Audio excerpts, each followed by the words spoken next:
Good evening, everyone. Hello. I'm Elham Shafari, Director at IE Art Projects Online Art Foundation. I would like to take my chance to welcome all of you to Wandering Summer, Adriana Ferrarese artist talk in connection to her current solo exhibition curated by Alessandra Villa at IE Art Projects. Adriana is an Italian photographer and documentary filmmaker based in Paris. After graduating from the prestigious film school La Femis in Paris, she created the production company Teresa Films, entirely dedicated to documentary films. Since then, she produced and directed several short and long feature documentaries that were awarded and shown internationally. While working with moving images, she developed her passion for photography as an autodidact, embracing a new artistic language yet deeply connected to documenting reality. Her work often explores the boundary between the natural and artificial world, with a special attention on human societies and cultures. In 2020, her work published for the first time by the editor GUP magazine in the collective book Fresh Eyes, featuring the best emerging European photographers. Okay, now I'm going to introduce Alessandra Villa, the curator of the exhibition. Alessandra Villa is an emerging curator from Turin, Italy. After her BA degree in modern literature, she got her MA degree in art history, specializing in contemporary art and photography. In 2019, she undertook a master in curatorship for contemporary art exhibition at Paratissima, an independent art organization in Turin. Throughout the years, followed different independent art projects linked with independent exhibition and publishing a book, a photo book for an Italian artist, Vittoria Mozzonis, edited by the Milanese independent publishing house Books in 2022. Now she is completing her education through a master's in marketing and communication at Bocconi University in Milan. She started her internship with IE Art Projects in October 2021, working mainly in the design field. Alessandra received a chance to split her curatorial background to curate the Wandering Summer as her last project with IE Art Projects. Okay, now I would like to present a video of Wandering Summer exhibition.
Okay, very nice video.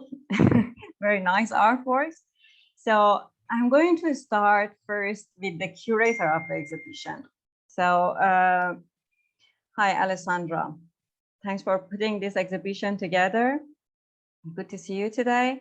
Can you please explain about your curatorial plan for this exhibition? Yes, sure. And I will start sharing the screen with you. So would it be possible for you to Yes, you view? can. Yes, you can Yes. already. Yeah. Let me know if you can see it. Yes, we can see. Perfect. So my idea was to create a kind of visual diary that could develop and deep the Adriana's background. So I decided to have a precise starting point in my curatorial approach that was to try to follow again the elements that were part of Adriana's background, especially connected with Calabria, where she came from, in all of their picture that were taken during these years. And so my idea was to create different chapters there, like a kind of travel diary. Each one of it was dedicated to a precise place. So we have the first chapter, as we can see, that was focused mainly on Italy, northern Italy especially, where Adriana decided to use the color as an instrument of expression. All of those pictures are in color and they are different, they have different subjects, they are taken in different places, and they are just memories of travels. As well as the picture, the different chapter is instead focused on the Calabria, which is the place where Adela came from. These photos have a stronger emotional power, and I think that it's one of the most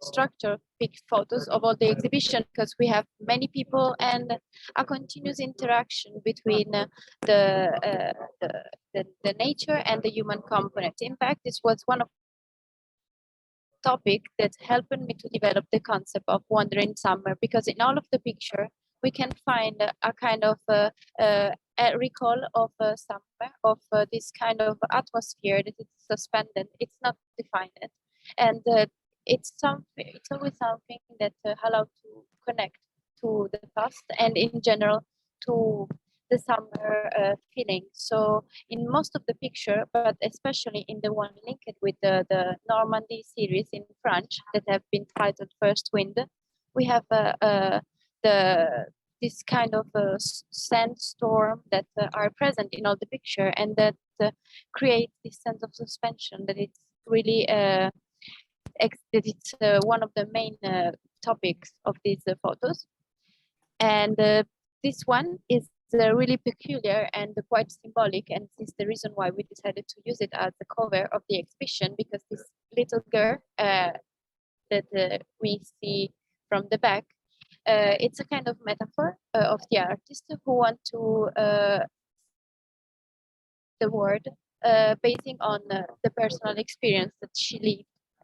And so basing on that, we decided to move on and analyze other places that Adriana visits, like Cuba, for example, where the black and white photos are always the main one. So there are some elements that are linked about summer, but in a different place, in an Iceland, in another continent. So in also in this case, the element of the wind, of the sand, of the interaction between human and nature is still strong, and it's really evident, as well as in the chapter of dedicated to the Greece, another Mediterranean country, where we can see also the sea and the importance of the sea for the artist, which is often one of the most shown natural element. And because I didn't want to forget about the Adriana's background and especially education, I decided to leave a space inside the exhibition for the movie she realized, basing on a kind of a fair that take place once a year in Calabria, where all the fishermen decided to celebrate the Madonna della Neve. So in the last part of the exhibition, we decided to select a few parts of this movie which were more important and significant with the exhibition, and decided to create a kind of exhibition experience, which could be one total for the viewer. And so this is why we decided to develop this kind of journey and to develop also this kind of theme and topic. Thank you very much, Alessandra. Everything was clear, and I would like now to start with Adriana. Hi again. Hi again.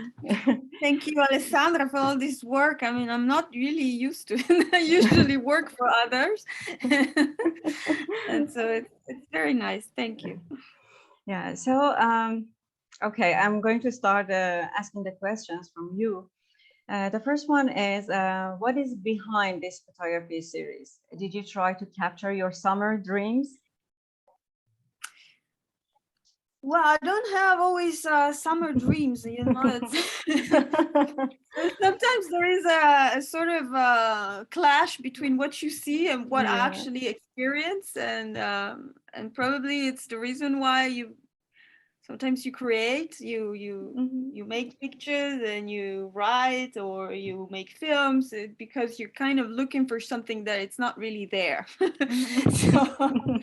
So there's all this suspended summer that I shoot in Italy, especially in the north of Italy, and that was kind of a tricky moment because it was during the pandemia.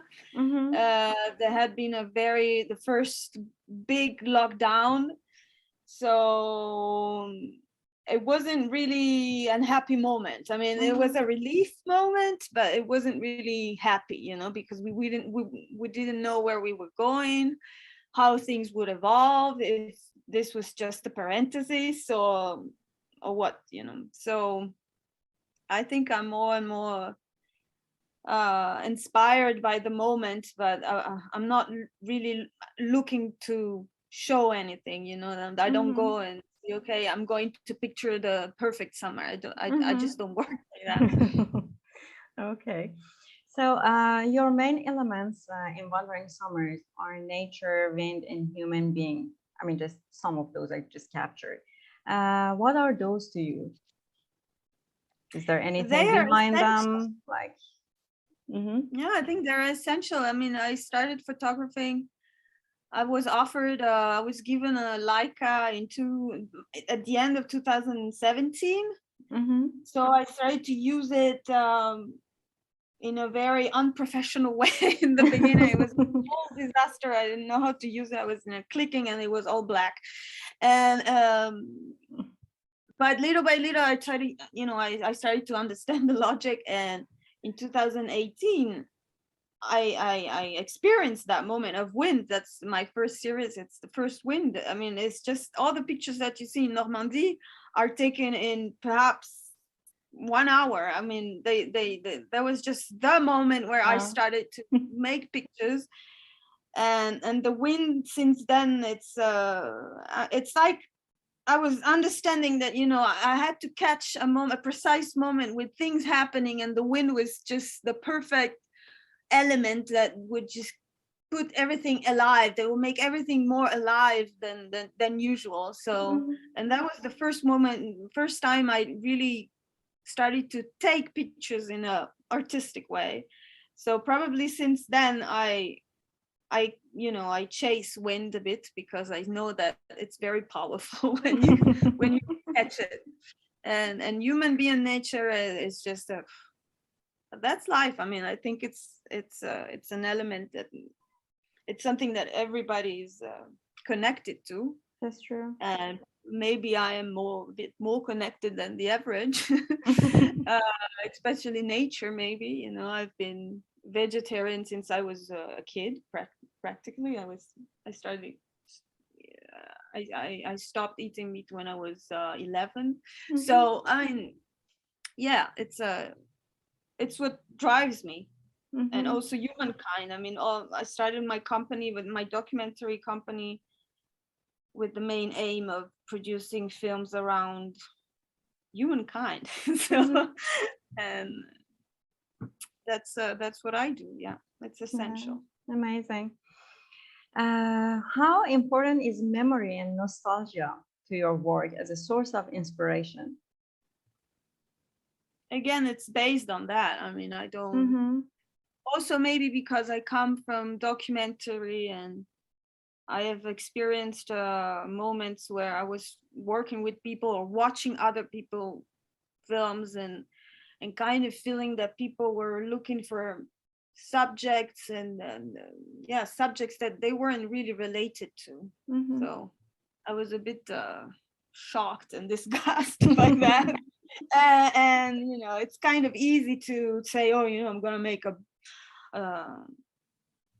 film about Afghanistan because it's a strong subject, and then you see that actually people are just going there because they know it's successful to make based on that, and they don't really look for something inside of them and the connection. There can be a connection with Afghanistan. They have to look for it, you know. And so I just want to be the more simple as possible, and and what I see the most easily is memory and nostalgia, and it actually works. So I can bring emotion in that. So I think it's okay and I believe it's very successful, whatever you are doing. So yeah. It's honest. It's honest. I've seen things sometimes. So yeah, have to be careful sometimes. Oh, amazing. Don't worry. Okay, so the next question is, how's your engagement with the notion of surprise and unknowns, such as new places, new culture, new people, and etc.? And please share your related experience with us, if there is any. I don't know, just because I can see from this Wandering Summer, so you travel and, you know, just you have different chapters, and so just different countries and culture you try to capture. I have maybe 4 different cultures. I'm a mixture of France, which is Paris, which is different from Normandy. Yeah, there are 2 different really kinds of people, and I was born in Bergamo, which is the north of Italy, but my family comes from the very south of Italy, and Alessandra can confirm that it's very different in terms of mentality. So yeah, I'm interested in different places, and somehow always see similarities. You know, I always, even though if you go very far, you always kind of feel that there is something you know about it. You know, I don't know. My cousin is married to a girl from South Africa, and sometimes I feel very connected to her because she reminds me Calabria in a way. So yeah, I usually like to plan everything I do and to prepare and everything. So, and photography is probably the only place where I enjoy being surprised. Okay. Usually I don't really like it, you know, I need to prepare everything. But in photography, it's just, you know, a moment. It's just a thunder, and you have to catch it, and it's enjoyable. It's almost a game, you know. Yeah. And if you miss it, yes, it doesn't. If you miss it, it doesn't have any bad consequences. It's just it's gone. So that's why probably I like it. That's very interesting the way you put it together. So yeah, interesting. Okay, maybe just the young artists, young photographers are here, then, you know, just it can be something, you know, just, you know, like a lesson somehow. You know, everybody is different. I don't have the everybody has his own approach, and I think it's good that, you know, that's what makes photography so divergent and different in all its aspects. So but the way you are looking and the way you are thinking in capturing your photos is kind of free, I feel, so, which is important.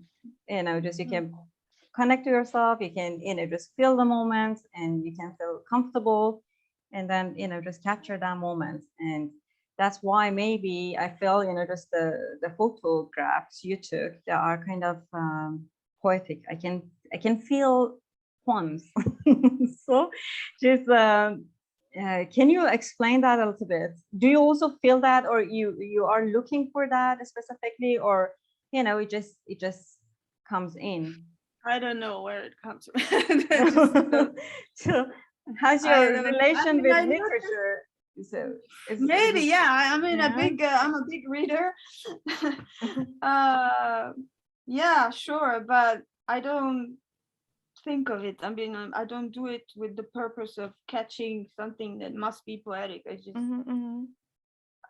it's a question of seconds. So I just don't really prepare it. Maybe, what I look for is emotion. Emotion is something that I have to feel the emotion while I'm doing it. And usually if I feel the emotion while I'm doing it, then the result is something emotional that people call poetic. But I think that behind this poetic thing is the emotion they feel about it, because maybe it talks to them, or you see in it something that you have inside yourself. Maybe, I hope. Okay, so tell us about the selection of subjects, like how you select your subjects. Like, just because, especially in this series, because we have human beings involved. So just how do they, you have to, I mean, just you talk to them, or, just, or how the process was or is for you. It's variable. I mean, the people you see, the Calabrian family is just my family. It's people I hang out with, so it's kind of easy to catch them. Marco is the boy you see playing with the dog. We have a special. I don't know if we have a special connection. It's more maybe me. I have a connection to him. Okay. He's an adolescent, so he doesn't talk much. He's very smart guy, but adolescent who doesn't really share. He's in the word. But I'm kind of attracted to him, not only because he's photogenic, but he has a whole universe that is really similar to mine. He's very close to animals, like me, and he does things like going on this sort of piece of wood and playing with the dog. That was his idea. I didn't say just go and play like that and make funny things with the dog. He does that naturally. So no, I don't provoke thing. I don't go and search for thing. I have a vague idea of what I want to do, and then I go and whether I find it good. If I find something else, it's good also. So I don't prepare anything, not much. So have you felt any differences like with human beings as you towards like you when you were taking their photos, because these are from different cities, different countries, so just have you felt anything different? Yeah, I mean, especially when I went to Cuba. I the plan was not, the intention was not to make a photo report about Cuba. Actually, it wasn't even my idea. It was my husband's idea. Let's go to Cuba. Okay, let's go to Cuba. But then, I cannot, also because probably I work in the field of, I always deal with politics and societies, and, so I instantly look around and see, so what's going on here? How does it smell, and I start to analyze a bit, and that was a moment that I felt really uncomfortable. I mean, when I was in Cuba, I know sometimes I say this to my friends and they're like, oh, you're snobbish, or you're like it's such an amazing place. People are so funny, people are so joyful, the culture is amazing. And I didn't see that, really. I didn't see that. I saw many sad people and very, very they with so little freedom, you know, of speech and to travel. Also, they didn't know anything about Paris, where I came from. I mean, we had contact with people there where, you know, it was also difficult for me to photograph them. Mhm. So I tried to, I was, you know, taken by this environment, and I couldn't really get too close to them. I thought it was kind of irrespectful, because Mhm. they're always solicited by people, you know, or it's a tricky it's a Mhm. tricky. So Alessandra took the black and white pictures that, you know, kind of express a bit this melancholia behind it, a bit, you know, this kind of escape, um, which is like the will I feel of people there. They just all want to escape from there. And but I make also the color series, which is a bit, you know, if you look at it like this, it looks joyful, but if you really stay a bit on it, you'll see that it's like color, and all this environment becomes a sort of trap. So I'm more in, it's like I want to picture more the feeling of people, the environment, more than the people themselves, Mhm. maybe. Okay. Sometimes, and sometimes no. So do you have any summer plan? Like, you know, just to capture more Yeah, photos a to lot. Yeah. I go again to Calabria. You know, I'm a bit autistic. I go always to the same places when I can, because it's like I have to dig as much as I can the place, and then when it's over, it's over. But Calabria, it's not over, and it probably never will. Milas is one of the places where I'd like to go every month, but I can't, just because of money. You know, it's quite expensive to go there. But this summer I'm going to Calabria, and I want to shoot people in this place that in Italy we call Lungomare. It's the sidewalk just in front of the seaside, and people just hang out there at night, and they just walk and talk Mhm. and eat. And it's very beautiful, and of course it reminds me a lot of my childhood, and it's also very typical. I mean, it's a place that not many people know, actually. It's I mean, depending on where you go, Corigliano Calabria is it's not touristic at all. Mhm. They don't like tourists. I don't know. It must be the only place in Italy where they hate tourists. But so it's very typical, and I think it might be nice in pictures. I'm gonna try. Yeah, hopefully we could see, you know, this your result from this summer soon. Okay, so since you're a filmmaker as well, can you explain the differences between filmmaking and photography process, if there is any for you? So just you know, just how you do that, like, you know, yeah. Huge. So if we need to explain, I'll try to be very concise, but it's huge. I mean, the first difference is that in filmmaking, usually, not always, there are some rare cases of people working alone, but usually at one point you need to collaborate. Mhm. You need to collaborate, and you need to raise money, a Mhm. bit money. Mhm. And if you don't raise money, you raise collaborations, which is a bit the same. I mean, you need a cameraman, you need a sound guy, you need this, and then you need to make the once you shot the film, you have to make it again with the editing, and it's Mhm. another process.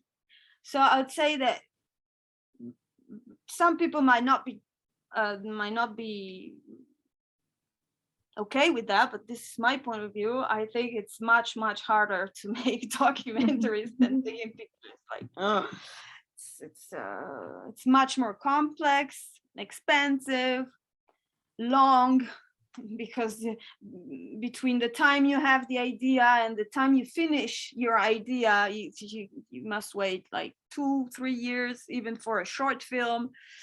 So it's and collaborations, you never know how they ended. They end up, sometimes it can be super. Most of the times collaborations equal problems. It's, I mean, not because it's me, it's no. And so that's why probably at one point I needed to have this photography thing, because I really needed some hair, like freedom, and be alone and create fast. Like I have an idea, I do it, I have it. And then I show it and people say they like it, they don't like it. In filmmaking, it's another step, you finish the film and then you have to find people who show it somewhere. And sometimes you have the most amazing requests, like, oh, we like it, but it's probably better that if you make it shorter, or with this kind of editing and not that kind of editing. So people, they actually have to change their movies in order to adapt to a certain target or to a certain platform or a certain thing, and this is killing artists, really. I mean, not just me. I saw people like crying because they had spent like 3 years on a movie, and then at the end they have to change some really important aspects. Otherwise they don't have the money to finish it. I mean, it's really cruel. So it's passioning, but it's cruel compared to photography. So how long normally for your documentary project? So just approximately how long you spend time for your films, like for your documentaries? Oh, it's variable. I mean, you have I've been working on films that took 5 years to be made. And then in the end, there is one actually about art, if you want to see it, on Amazon Prime. Yeah. It's called, but that's good to know. Okay. Stealing Rodin by Cristobal Valenzuela. I'll send you the link. Okay, thank you. But you can find it on Amazon. Hopefully they didn't take it away. And this film was really hard to make, and in the end, I think nobody got rich out of that. We could find the money, but I mean, compared to what you work for like years and years and development and then at the end the film, it's absolutely not the way we imagined it. It's different, but it's still okay. And for example, he got prizes everywhere. It went to many festivals, but in France nobody took it. Because we were talking about Rodin in a way that wasn't really academic and blah blah blah. I mean, there are always tons of reasons why, and so it depends. Other films were made in 3 days, short films, of course, but usually it's very long. Usually it's super long, and we're talking about documentaries, which is the easiest field. Because if you talk about fiction, then that's true. It's even worse.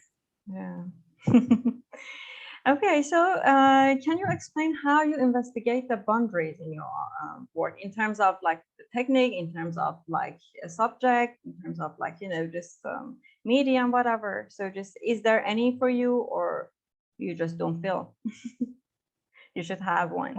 I think I mean, there are, of course, especially if I think about documentaries, I'm always very interested in clashes in terms of meanings. And for example, the film that you see in the exhibition is made it's the second episode of a trilogy about processions and rituals. And the first episode is about people. It's not really about this, but there is a big part about this. People arguing like really badly because they want to decide who is going to take the Madonna on their shoulder, and they argue in a very bad way, which is totally silly in a way, because they are in a religious place and they have to do this thing with the Madonna and everything, but they're still fighting because they want, no, I'm better for this, no, you're not, blah, blah. So I'm always very interested when there are this kind of situations. I don't know if in photography I do this. Probably I do it instinctively, not really thinking of it. But yeah, I'm kind of interested by clashes, light and dark, and or being very religious and at the same time being a poor guy, someone who's not really honest. This kind of if I'm attracted by something, it's probably that kind of feeling, like being in a colorful place like Cuba, and at the same time there is the worst political climate and the worst conditions for people. These kind of places kind of interesting. Interesting. So do you have any upcoming projects right now? If you, of course, if you like to talk about it, maybe it's secret, so I don't know. The one about Lungomare, that's the one. I have a project about Normandy, but this is going to be long term, because the person I wanted to make this thing about, not really the person, but the place where the guy works, is sick for now, so it's not the right moment. And I'm going to shoot the third episode of this trilogy, third and last episode of this trilogy about rituals, which is about San Lorenzo. San Lorenzo is a ritual which is between religious and totally pagano. I don't know how to say that. Alessandra probably knows better than I. It's not really religious. It's something that was taken out of religion, like a bit like Santa Claus, It comes from Christmas, but it's not really religious. And people, the 10th of August, they look at the stars, and because there is a night where falling stars are particularly, I mean, you must have it everywhere on the planet, I think. I kind of know.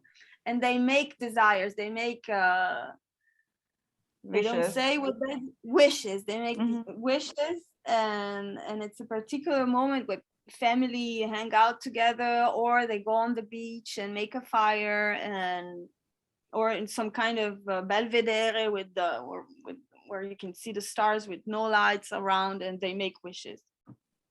So that's the last episode of which is a bit about this, because the whole trilogy is I don't know, maybe it looks, it sounds a bit huge, but I wanted to dig the human condition, like simply where do we stand between earth, sea and sky, and you see all the rituals. The first one is Easter ritual, which is very grounded, with the human laws, people arguing about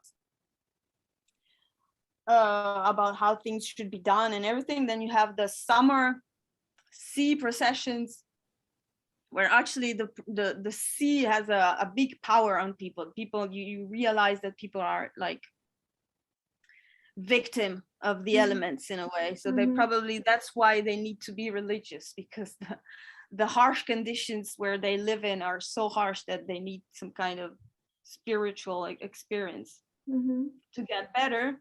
And then the stars, of course, is like the most far and understandable side of where we live,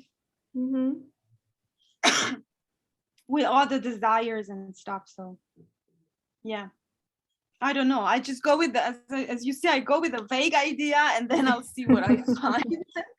But that's the idea. Good luck. So this is the last question from me. Tell us how you feel about the expanding of the digital world. So if I'm not mistaken, this is the first virtual exhibition for you, right? Yeah. Okay. Yeah. So digital is great. Okay. It's great, but sometimes it can be, I don't know, really, For me, it's great because, of course, if there wasn't a digital era, I think I wouldn't make pictures and I wouldn't make documentaries. You know, this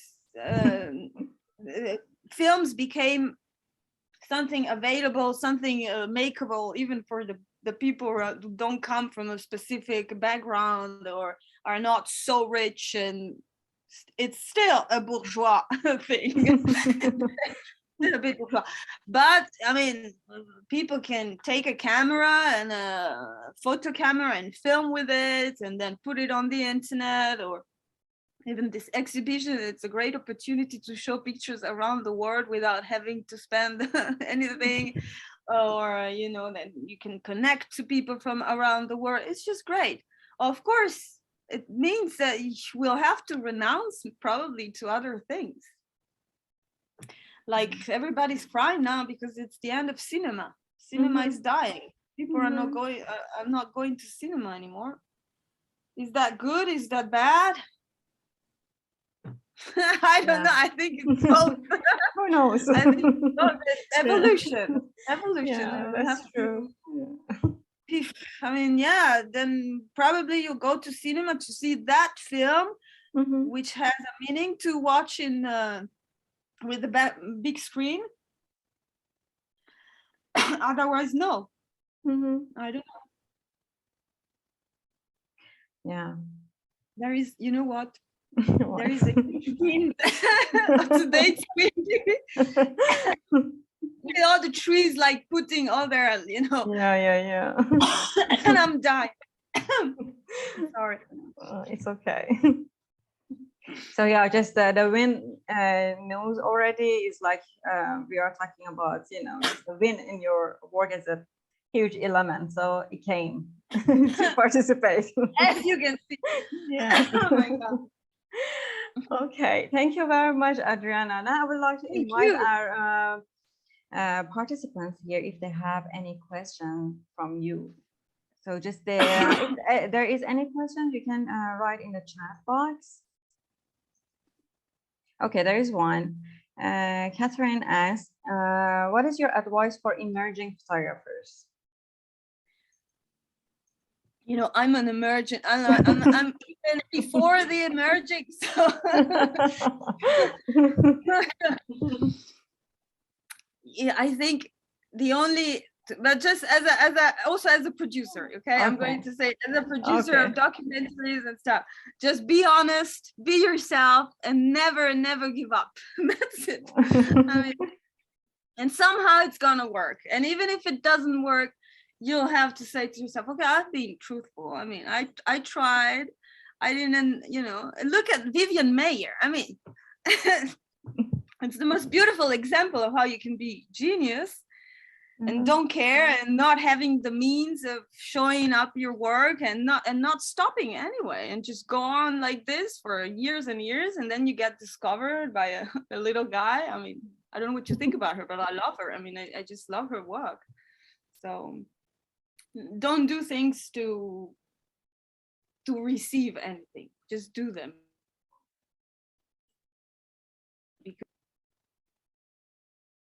Thank you.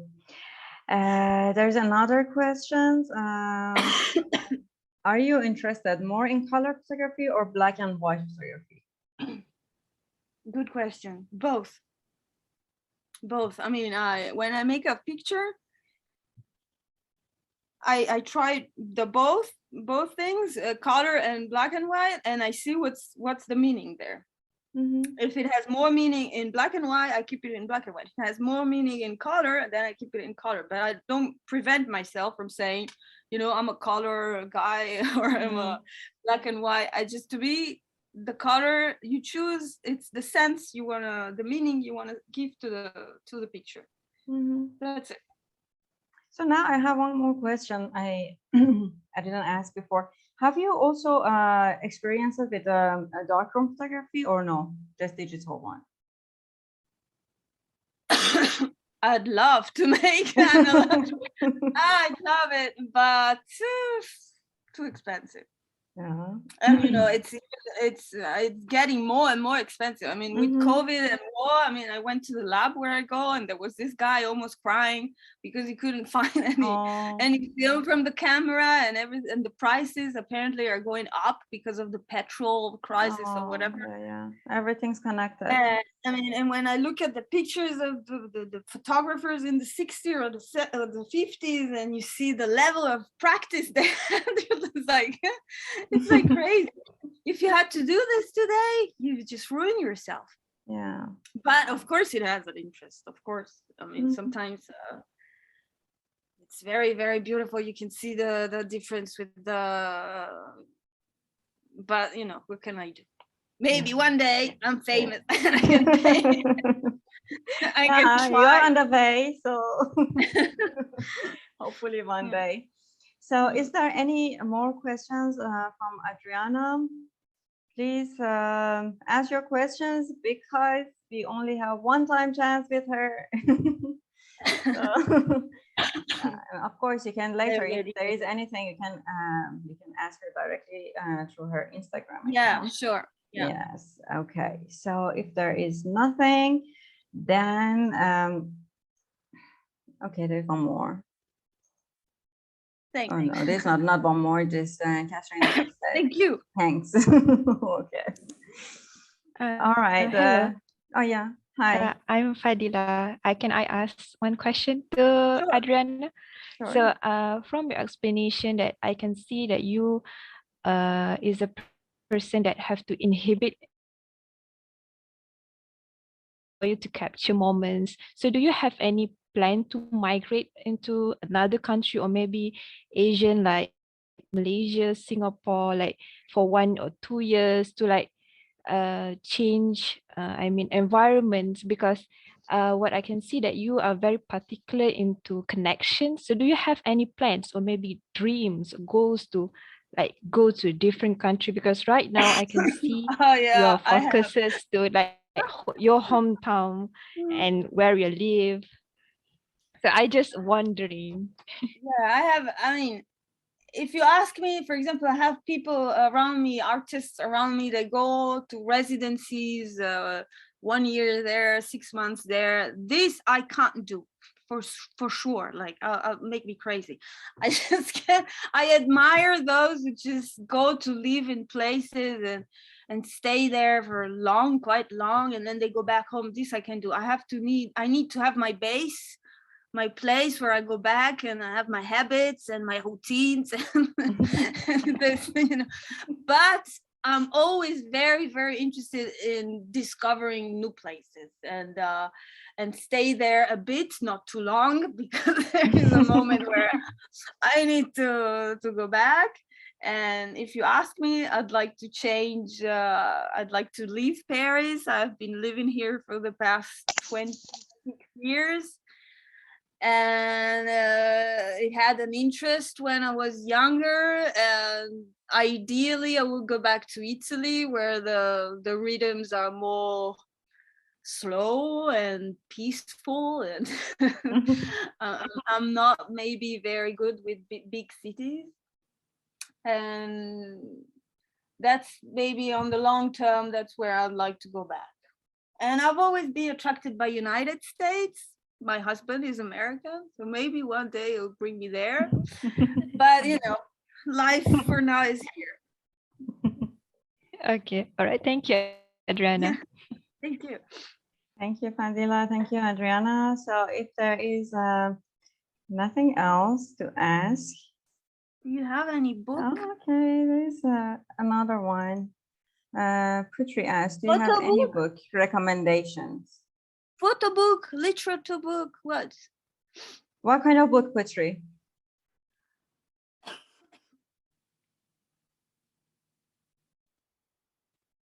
Which is good.